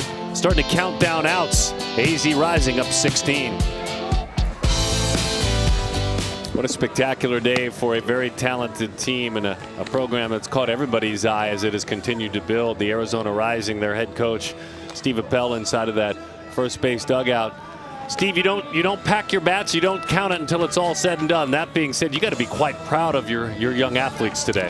Darren, I got to give you a hard time. It's Appel. This second national championship I've been in. I was with Storm before, and you got to stop. Don't give me a hard time. Please, I want to get it right. But absolutely. Thank you. It's not over. It's definitely not over. I've got a lot of respect for Lady Dukes and James. Everybody knows his story and what he went through with his health situation. So we are blessed to be in this position. We give all the glory to God, but we're battling, and this team has been put together. They've been playing together for several years, and it's all coming to fruition right now. And this is it's just a spectacle, and for everybody to get to see, this is our coming out party. Arizona Rising was built to be different, and we're definitely showing that we're different right now. Yeah, it's interesting, and I want to keep you in one spot, and that is with James. It does put it all in perspective when you look across to the other dugout, and you see a miracle. I mean, that's the only thing. I know our conversation with him, we focused on, his comeback, the inspiration, but as a coach, as an opposing coach, that's got to be inspiring to you. Absolutely. I mean, James has worked so hard to do what he does, and went through a very difficult time. And again, I know what his beliefs are and how much he believes in God and the miracles that have come about it. And we're just blessed to be able to share the field with him today. Well, Coach, you have so much talent. I mean, as you're inserting athletes, you're just picking up smooth transitions. And even though you've got all this talent, I mean, in order to win games like this, you've got to be firing on all cylinders. But my goodness, your offense has just been incredible. Talk about, the approach, the focus. What is it that has made this team so potent on offense? So all year long, we battled. We go coast to coast. We go to Florida. We go to Texas. We travel to play Alliance, PGF. We play the best teams that we can find because we want to be the best. This is where we've wanted to be for a long time. This is their 4th straight top 5 finish in PGF, and hopefully, it's going to end with this national championship here. But we got work to do still. But they work so hard, and they're obviously going to a lot of big schools with great coaches. But they put in an effort, and the biggest thing is family. All of these kids started in Arizona. I do have 2 Texas kids now, but that's because Coach Tricia Ford of Texas A&M took her daughter, and then Peyton Valentine's sister was at A&M for a bit, so they moved there. But all these kids are Arizona based, so it's a family. They support each other, and they come to practice with each other. Even the out-of-state kids come in the summer, and they just work. So we take a lot of pride in being local from Arizona and competing against these national teams from kids from multiple states. So it's just a confidence thing for them. They've had it since day one. They woke up today when I walked up to see them warming up. I was like, "We got this," and they said, "We got you." So as you can see with all their pool toys, they're messing with me about. They have a lot of swagger, a lot of energy, but that's how we play the game. We want to play the game with energy and swagger, and if a team's better than us, then a team's better than us. Brag on our state, and I don't let viewers know until now that I'm a proud Arizonan as well. But, I think it's kind of a sleeping giant. Brag on our state as it pertains to softball, please. Oh, I think it's huge. I mean, with the Arizona Storm program that I came from before, they've got a ton of talent. We obviously have a ton of talent You know, Mojo Ramsey, who's coaches with Fisher, he has a program in Arizona, and then Randy Kane Rogue. We just have a lot of really good talent. You know, smaller state for population, but it's been like this for a few years. You know, I got several kids in college right now from the last group, and even before that, and the talent, you see them playing in the World Series, and I have no doubt you're going to see several of these kids playing in the World Series here soon. Yeah, they're not anxious and nervous, your players behind you. I don't know if you know this. They are not. They've been looking forward to messing with me this whole time, and I'm just letting them have it. I'm just letting them have it. With the lead we have, I'm not going to complain. Nor should you. Hey, what are some of your standards, expectations when you talk to families and your athletes? So when we start the season, I ask for a commitment to me, and I make a commitment to them. If we lose players, I've got an injured player, Alexa Wild, who's going to University of New Mexico. The ball struck very well. Yes, it is. How about that? That one disappeared. It did. But I asked them to make a commitment to me from start to finish of that year, and I make a commitment as well. So I don't bring people on mid-season, even if we have injuries, even if we have changes. We don't do that. There's actually a player that I respect very much, Ryan Roberts, who batted leadoff for Lady Dukes to start the game. She had played with us for a year and a half, and it was in their best interest to go a different direction, but we chose not to add anybody because that's how we do it. So I asked them to commit to me. I'll commit to them. I'm going to give them everything I have. They give me everything they got. Let's see where it ends. And like I said, 4 top 5 finishes with this group for 4 years in a row. PGF speaks volumes for their effort and their hustle. Steve Appel, we appreciate it. I appreciate you guys. Thank you. Yeah, my apologies. Oh, you're good. My apologies. Please forgive me. Have a great one. We'll be back. We'll talk again. Thanks. I know. Bye. Bye. Steve Appel, the head coach. And again, really amazing what his team has done. Hey, by the way, Alex Williams leaving the yard. That's exciting stuff. That's fun. Yeah, that's got to give you a little bit of life in that dugout. Hey, you hang your hat on the little things, too, at this point. It's not about coming back, full-blown comeback. Yeah, that's fun. But just keep fighting, like Coach Lamar said. Just put some runs up on the board. Keep fighting throughout this ball game. This is a young group of girls with an opportunity to have some experience on the big stage and hopefully come back again in the years to come. So celebrate those things. That's a big home run. Oh, we will. We're going to celebrate her. She didn't get because we were engaged in an interview, and I was going to let that go a long time. I had to save face with the mispronunciation, so I really was going to lean in. I feel it too. And so I leaned in to really let it go. I had to make sure I made right by that. But we're going to make right again. There's a make good coming up in a minute, because anytime on a national stage you hit a home run, you need your home run call like Alex Williams will need. We'll give it to her. Rolled foul up the third base line. Yeah, they're still having fun. They're loving their sport. They know the miracle that is their coach. And Sarah Riley gets a chance to pitch earlier and now hit. You know, when it becomes 17-2 as well, we remind you what we don't remind you when it's 2-1. It's just a softball game. Nice play defensively over there. So Alex Williams, in the middle of an interview, did something special. She didn't get her call. So Williams digs into the box. It is a drive. Deep left field. Alex, that is gone. And she will touch them all. What a moment on a national stage for the second baseman, Alex Williams. She leaned into that one. And, of course, the Lady Dukes Lamar, proud to put a bat in her hands. Alex, there you go.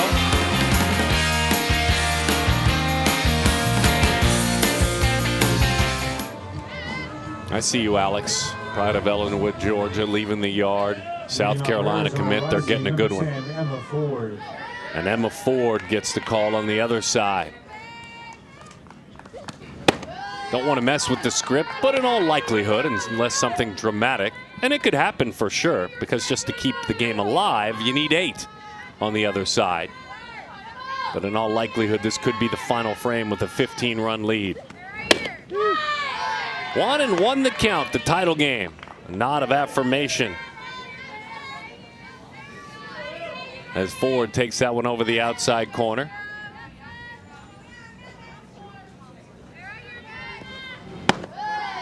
Two and 1 the count.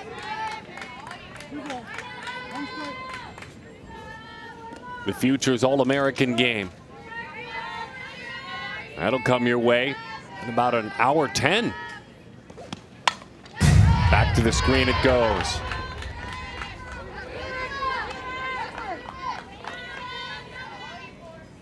And if you're watching on ESPNU, just pop on over to the ESPN app. Watch ESPN, ESPN Plus. Most of you on your smart televisions have the ESPN app. You can watch that one. 3-2 the count. We're excited about those athletes and introducing them one by one. Yeah, it's going to be a fun second half of the day. Yeah, then the All-American game tonight at 7 o'clock on ESPNU, back here on the U.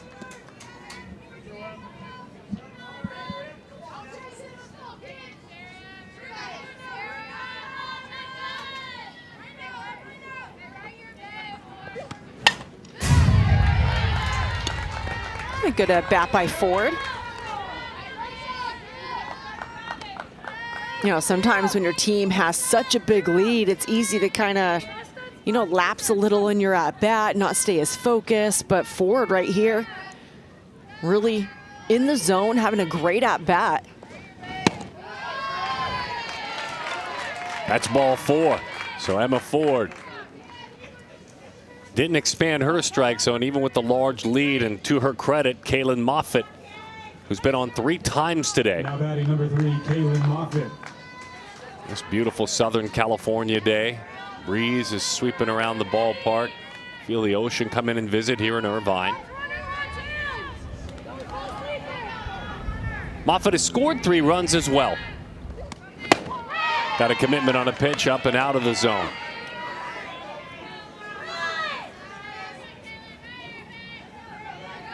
Chaparral High School. Coach John Kemp in Scottsdale, Arizona. Moffitt is a Boston College, a BC commit. She is on her way to Beantown here soon. Hoping to be all ACC her freshman year.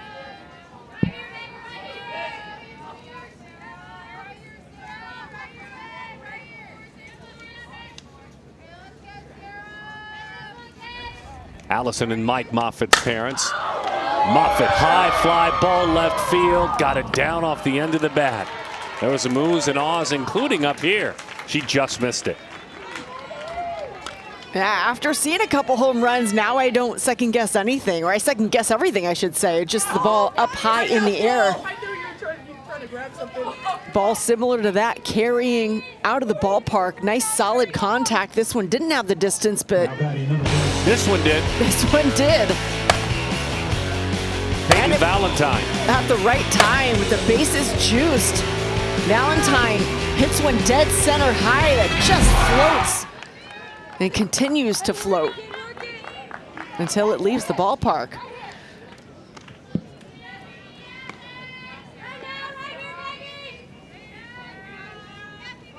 Skylar Wallace, Sis Bates, her favorite players. 1-1 the count. That one dots the inside corner. Valentine really feels like this year, meaning 2025, that her defense has really become an ally and improved a ton. Spins her out of there, 2-1 the count.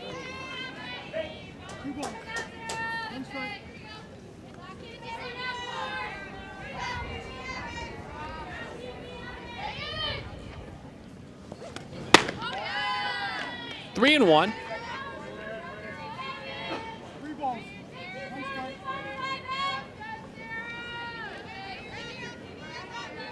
She doesn't love the up pitch.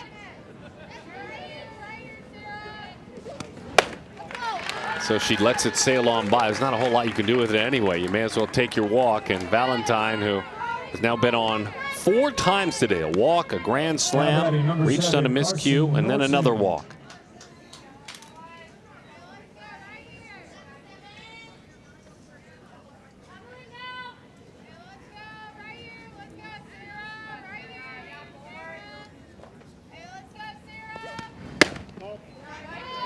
One and 0 the count to Carson Norton.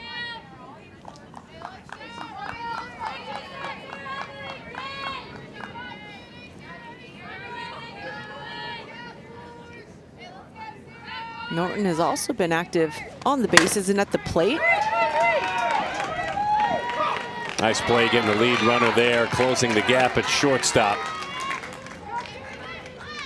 Kruger did a really nice job just slowing the play down. Yeah, that's one of the benefits to having runners on first and second base. You make the play where your momentum takes you, and that's a great job of handling the backhand and then knowing where that play is at third.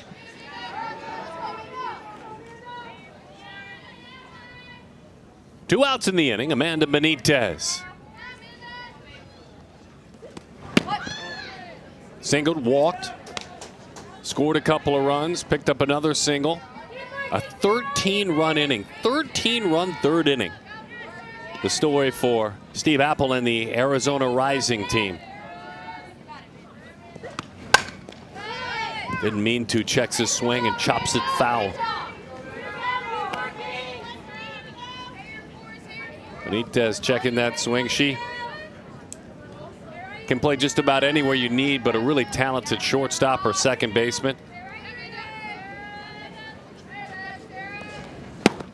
As Amanda takes low.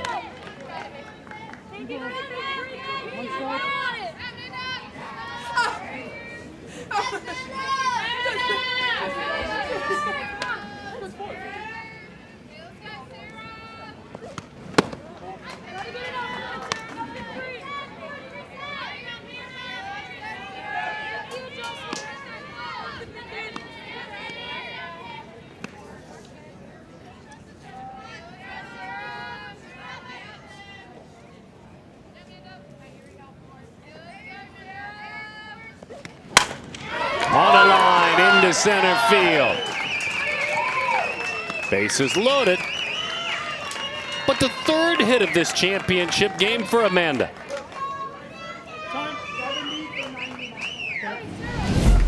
And with a couple of runners on base, a little run through slap, punches the ball right up the middle. Runners hold to load the bases. Now batting number 70, Amelia Struber. Amelia Struber gets a chance now. From Kenyon Del Oro High School in Tucson, Arizona. Steve Appel opening things up a little bit. She'll hit for Peyton Westra. 1-0 the count.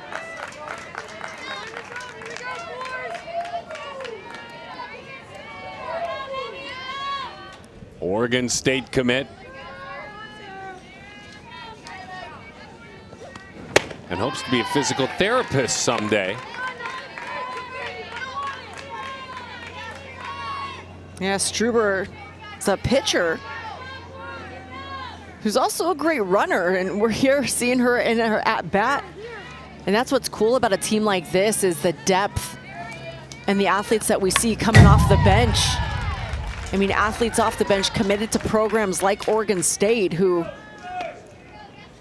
are very talented, but when you're a part of a team like this, I mean, it's an advantage as well. The practice you get, the training you get alongside these elite athletes elevates your game as well.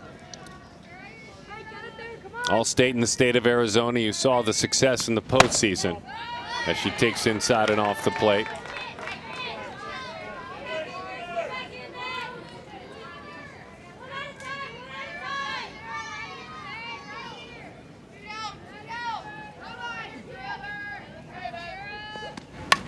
Struber right back to the screen it goes. I asked her, what gives you joy? Lifting, running, friends and family, food. Me too, I agree with that one. And I like this last line, seeing the results of my hard work. That gives me joy. That's the payoff, right? Yeah, that's why we keep working. 3-2 the count. Tied her up, good pitch in, and an even better job hanging around.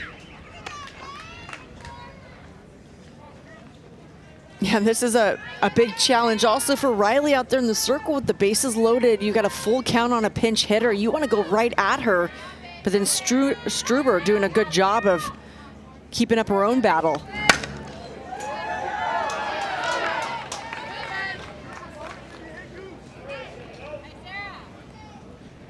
As the base runners are getting a little workout in on the base pass, leaving on every pitch. because there's 2 outs, bases loaded.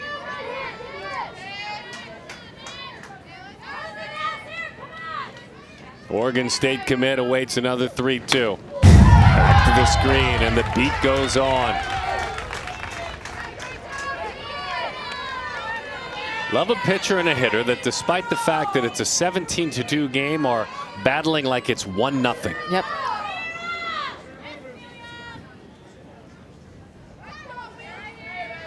Three-two. Ball 4 and another run. 18-2.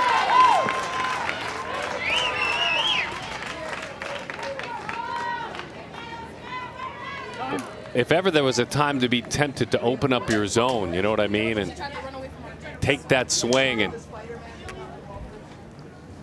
but instead the fight and the earn of the walk. Valentine comes down to score. Re-enter 44. Re-enter 44. Now batting number 44, Torrin Slaughter. Torrin Slaughter gave up her at bat last time to Goose Goodwin, the Gatorade Player of the Year and the starting pitcher in this one.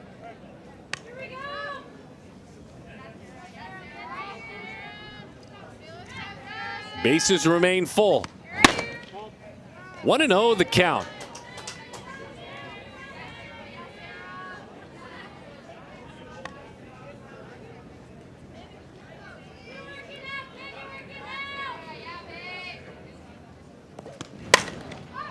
Ready for that one. Split the plate, throws those hands quickly at it and hits it foul into the bullpen.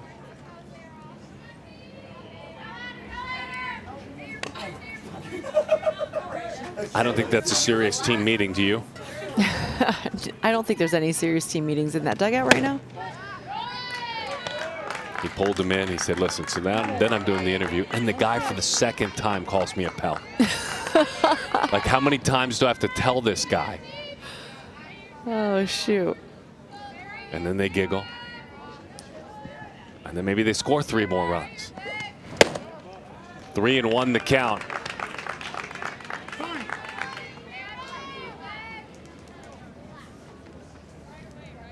Riley's having to grind just a little bit. I'll give her a chance to catch her breath.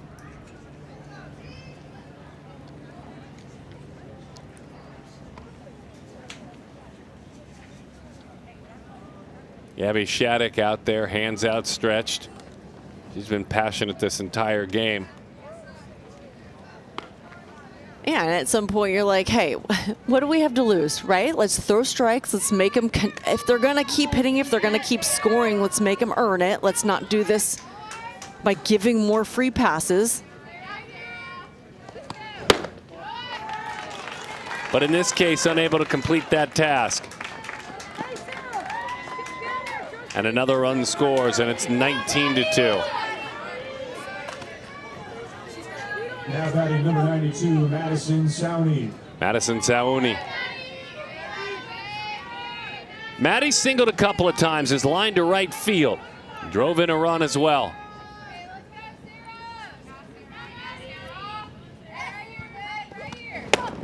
One and 0 the count.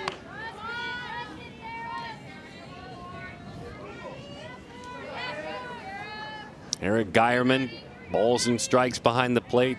John Hartman at first. Kelly Demianu is at second as that one skied right up above second. Couple of more runs on the board and a big, big day for the Arizona Rising at this gorgeous complex on a Southern California day.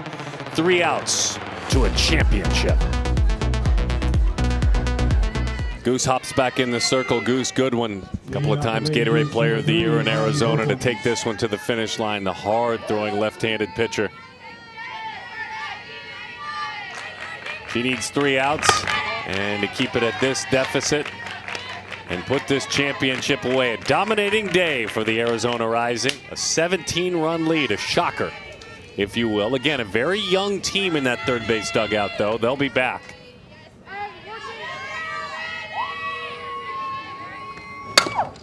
Right in on the hands, foul territory.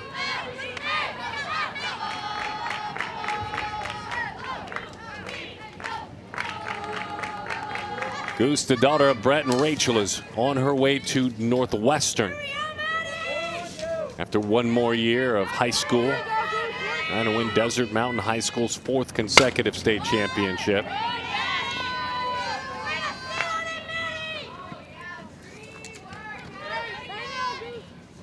And Northwestern's getting a good one in this left-handed power arm. Yeah, a little lefty that can also swing the bat. But Northwestern, I feel like they attract good pitchers. So I'm excited to see Goose get some innings up there. Elevated rise ball, 2 outs away from a title.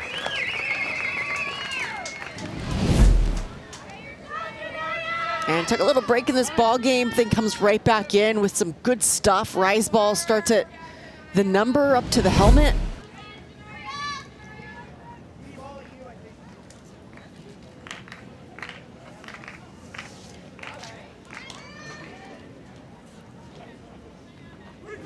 Gina Vargas, number 8 on that jersey. She'll get a chance to hop off the bench, get a chance to play in this championship game. Number 8, Gina Vargas. Janaya from Wake Forest, North Carolina. Heritage High School, Janaya. And she takes high and inside.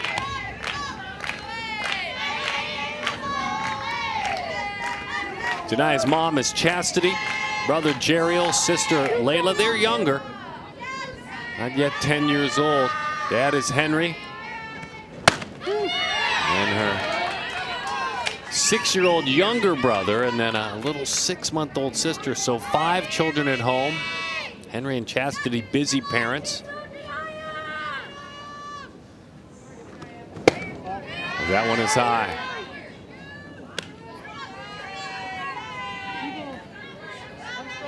Janaya loves watching Skylar Wallace play. Footwork and her great bat as well.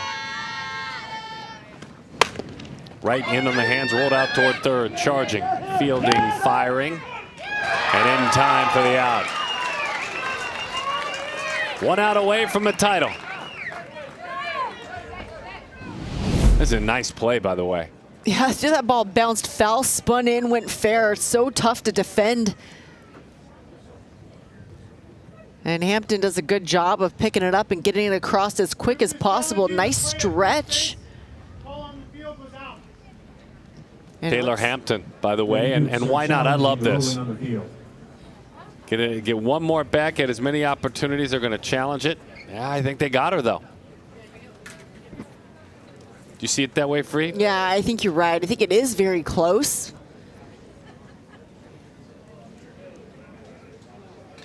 I think they got her by a half a step.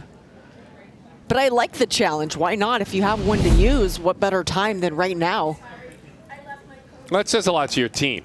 I'm trying to get you guys more bats, more chances to play in this game for longer. I love that.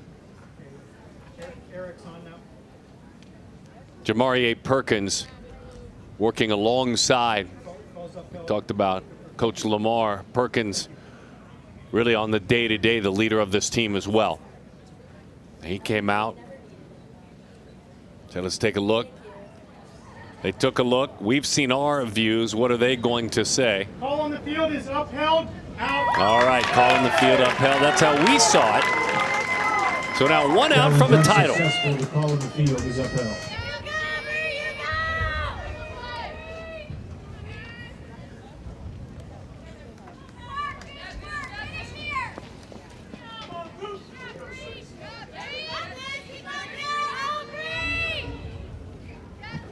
Now batting number 2, Brielle Tejada. Brielle Tejada now. Good look at Taylor Hampton out there. Goose tries to take this one home. High pop up, right field. State 48, you've got a championship. The coveted bucket is going to Arizona. It will find its home in the desert. The Arizona Rising Appel roster are the 18U Premier Division PGF National Champs.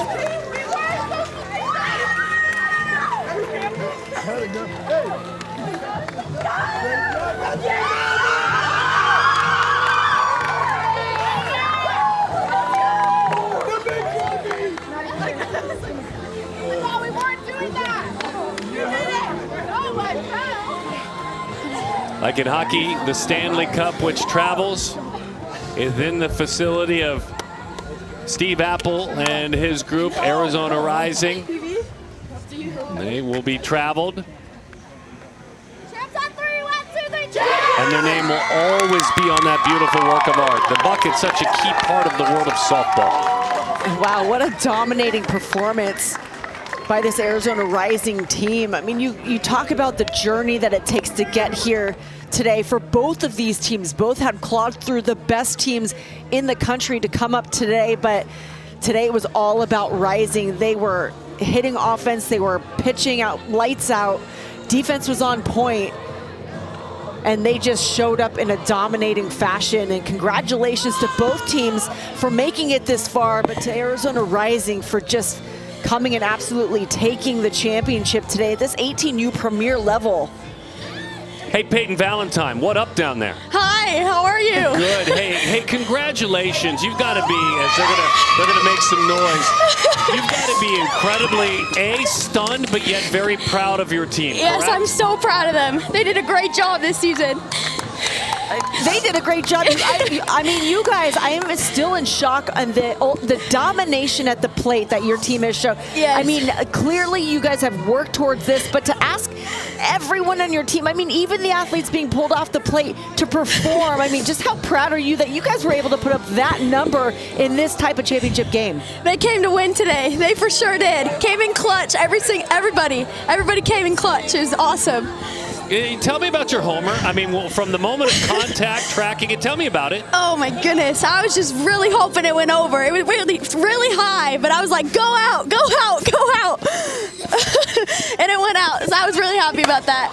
Yeah, we're showing the viewers again. It was kind of shoe top high in the lower tier of the strike zone, right? Yes. And then it just disappeared. Your thoughts when it disappeared beyond that wall? Oh my God, I'm so happy. So happy. All right, we can't end this interview with your teammates quiet. Turn around and tell them to raise some heck. Make some noise. Make some noise! There we go. Hey, congratulations. We appreciate your time. Thank you so much. That was great. Peyton Valentine with the Grand Slam. A shocking win for Arizona. That was a fun one. I mean, obviously, we love tight games, but congratulations to the team from Arizona. That golden bucket, that beautiful, gorgeous bucket, the PGF bucket, will be headed to the way of the great state of Arizona. Both these teams, and by the way, Lady Dukes, Lamar, they're young. They'll be back. They'll be back to avenge a game like this. Amanda Freed, my name is Darren Sutton. Our production team is dynamic.